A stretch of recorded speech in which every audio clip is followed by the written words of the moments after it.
Hi. First off, I just want to say, I said this yesterday at the other panel, that I'm so honored to be in the presence of such powerful, smart, beautiful women I grew up with. So thank you guys so much. No problem. But for many of you that have action figures of yourself, I was going to ask, were you happy how the final action figures came out? Was there anything that you would change to them? And do you or your kids own the action figures now? I'll tell. You know, it's funny. I always joke because I honestly think that my the little flip top was a Trini doll, and they just painted her brown. Oh. Like, we put those two dolls together, and we look the same. We look like, you know, a little Asian boy. Like, we painted it brown, but my Barbie doll actually was pretty cool. At least I got a Barbie, and it was like, yeah, I remember. And it was really cute. They put, you know, cute little dress, and then they put the, you know, Power Ranger costume. So I was very lucky to get that, and my mom has it, and I actually had a really close friend who's become a friend, started as a fan, became a friend, and he found me two more, and so I was able to give both of those for Christmas to my sisters. So they're like, you know, they've been trying to steal my mom's for years. So I was happy with the Barbie doll, but that flip top, I know they just painted her brown. I think my doll looked pretty buff. Small head, big arms. I hope I don't look anything like that. My boys, I have two boys, a 10-year-old and a 7-year-old. I have all of my toys in a box, and they have to try and get to them. Like, no can do, my friends. So, yeah, they've seen them, but yeah. Yeah, In Space had very interesting dolls. There's one, and I actually have them on my table. It's like night and day. I have one where it's literally like a square. There's just no figure to it whatsoever. And the next, I don't know what happened. I think maybe my character somehow had enhancements and had liposuction, and a little here and a little there, and all of a sudden I became this very voluptuous doll. So I actually like that one though. I also, like Nikki, I have children, and I did let them play with a couple. I couldn't help it. They just, please. And yeah, they're somewhere in the trash now. So, but I did keep a couple of them, and I decided to keep those in a box tucked away somewhere. Yeah, I had a party once, and a couple of my Power Ranger figures disappeared after that. Oh no! Making fun of me, or I don't know what was going on. I'll buy you new ones. And then another time I had my I didn't have like a Barbie, but my Power Rangers Lost Galaxy doll. It was in the box, and it was in my garage, and my roommate had a garage sale. This was years ago, and it was sitting up there, and this little boy came in. He was like, you know, he could barely talk, and he wanted it, and I just gave it to him. And now I'm kind of regretting it because I have nothing. I don't have anything. Oh. Yeah, I don't have any Papa Scott, exactly. Yes. Oh, I didn't have an action figure. I was too cool. No, I'm just kidding. No, my cohort, Herbie and I had a trading card, but we actually weren't even cool enough to have our own trading card. So it was the stewards at home with the neighbors. So Herbie and I were the neighbors, and we had to drive all day long to get to Valencia and get one picture taken and go home and be on our merry way. But I still have it. I have the one trading card, and I have a few Masked Rider action figures at home. But my daughter has not played with them. I think they're tucked away in a box somewhere. Does anybody have a Morphicon? Woo! Yeah. Does anyone have a Morphicon? Oh, I think that's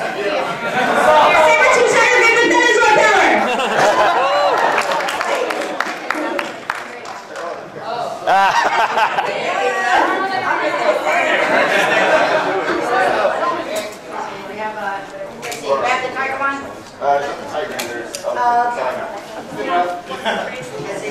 There we go. And I left Galaxy back in the room. That's all right. Saber-tooth tiger, Trini, coming at you!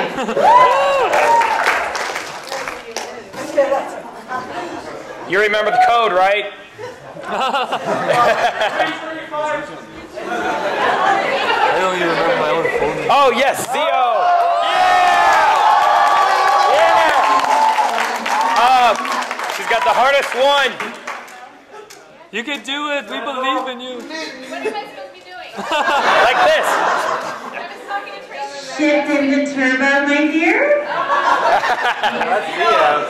Zeo. Zeo Ranger 2, yellow. Thank you. I don't remember. Like, Wait, show me how I did it. Who's bold enough? go, show him. Show him. Show me. Ken did it. Wait, let her do it. She knows how to do it. Who's gonna show me? Ken did it. Right here. Here you go. Show me. Show me. Do it again. Come on. They asked me to do it though.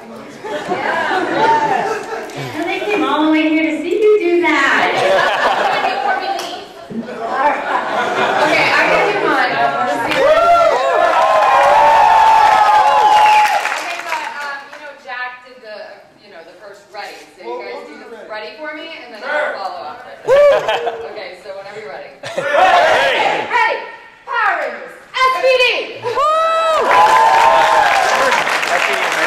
You love that. Where is her galaxy marker? She is not excluded. I'm sorry, I forgot it back in the room. Use your cell phone. Yeah.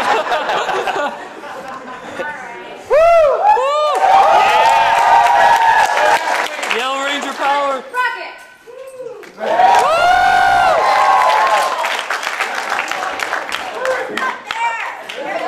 I remember the turbo.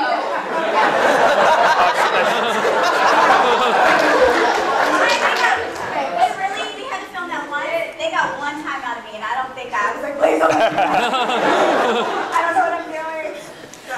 You guys were. Question for you ladies. Yesterday with all the Pink Rangers, they were talking about the most touching experiences they had with fans. Could you share any experiences you had with fans that really touched you? Good question. Thank you. Being asked to be here yesterday and today is probably one of the most flattering moments ever, because I played such a small role. I wasn't really part of the phenomenon. I just kind of was there for the pilot, and all the love, the way you guys have received me, I thank you for it. That's a touching moment for me.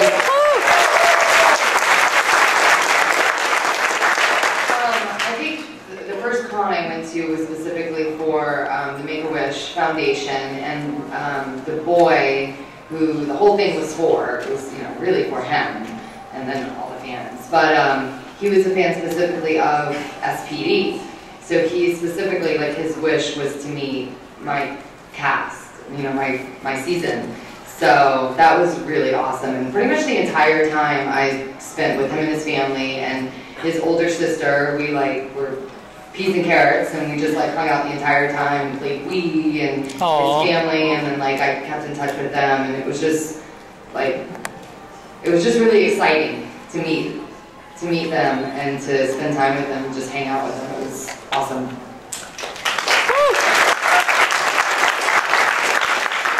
Yeah, I would say the same thing. I mean, while I was on the show, every week we had a Make-A-Wish kid come to the set, and we had quite a few that would get to come more than once, and we lost a couple of those kids.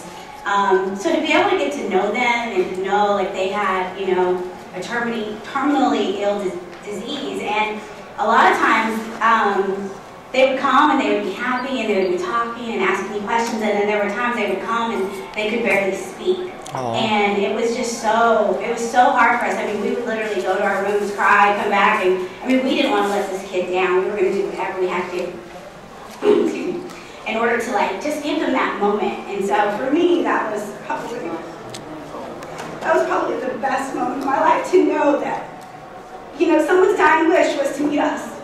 Who are we? I mean, at the end of the day, we're just normal kids who got a great opportunity, and that was.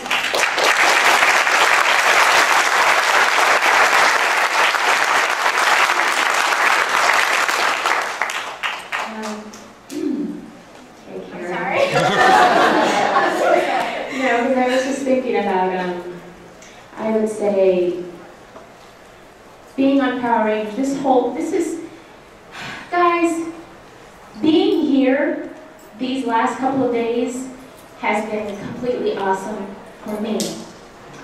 I'm sorry. I've had people come to the table and were lost for words and told me that they really, really loved my character and really just loved me as a person and have been following my career since Power Rangers. And I don't take any of that lightly at all. And I just want you to know that. And all of the people that I've met, even with Make-A-Wish Foundation, the people that I've met here, it is my duty as a person, as a child of God, to make sure that you guys know that I appreciate it. I have shaken everyone's hand. I want to give you guys all a hug. I can't make it over the table. But I truly appreciate everything. So this whole experience and just reliving and knowing, not even knowing that what I was stepping into, because when I auditioned for Power Rangers, I didn't know what Power Rangers was. I had just started my auditioning career because I was in college at the same time. And so when I started auditioning and I got, I auditioned like 5 times. There was 5 callbacks, so it was a long process. So I didn't know that I was stepping into this. So this whole experience overall has been, nice. Has been a very, very awesome experience. So I just want to say thank you all for even remembering Tanya and remembering me as a person, and I truly, truly appreciate and love you all.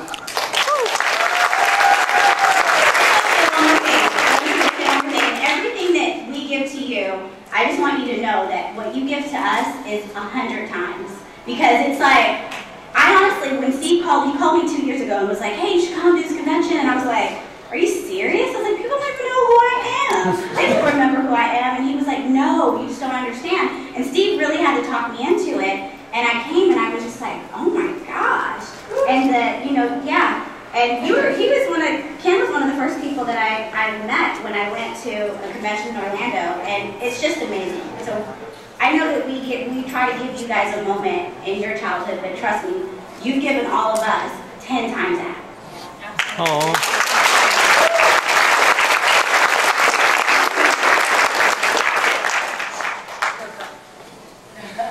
I'm going to try not to cry here.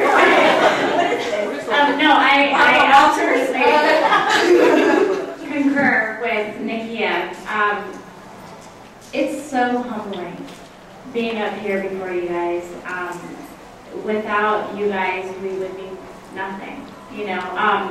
Make-A-Wish Foundation was definitely a huge experience. I remember going back to my dressing room and just weeping because it's so humbling. And then the same thing with Karen.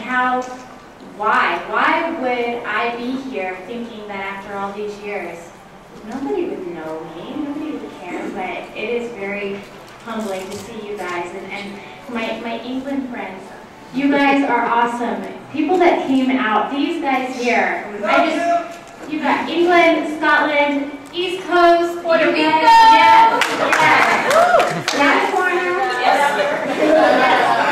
I just thank you so much. I mean, I hope that we have really shown you guys that we are so grateful. I mean, I think all of us would love to take time and hear everyone's testimony and hear what Power Rangers has done to you, and at the same time we want to give back, and so I would love to just hang out with you guys and just hear stories. So thank you so much. We are so humbled. I'm humbled. Thank you.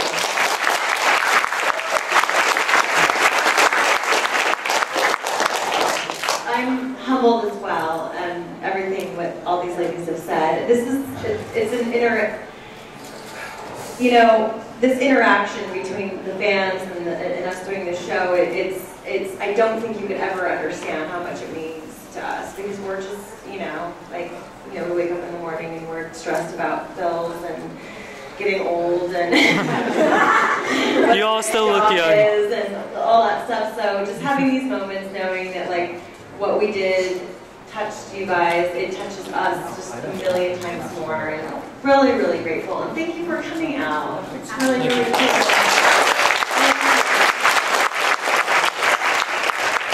I'm gonna kind of repeat the sentiment that was said at the very beginning by saying, you know, I also wasn't part of this whole phenomenon, because Masked Rider was very short-lived, and we have our strong fans out there, right? Masked Rider?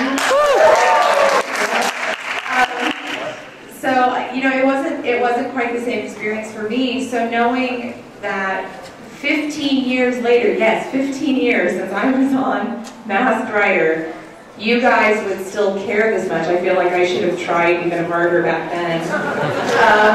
But honestly, when they asked me to do this, I thought the same exact thing. Nobody's going to know who I am, Patsy Carbuncle. Come on, I was the bulk of Masked Rider. Although much thinner, much prettier. But no, they're great. They're great. But just you guys coming up to me, you know, taking pictures with you. Some of you are shaking just to be next to us, you know, and it's so odd to me because, like we've all said, we're normal people. We have our normal lives, and just to know that we're something so special in your eyes is exciting for us. If I could be slimed every single day, knowing that would bring a smile to your face, I would.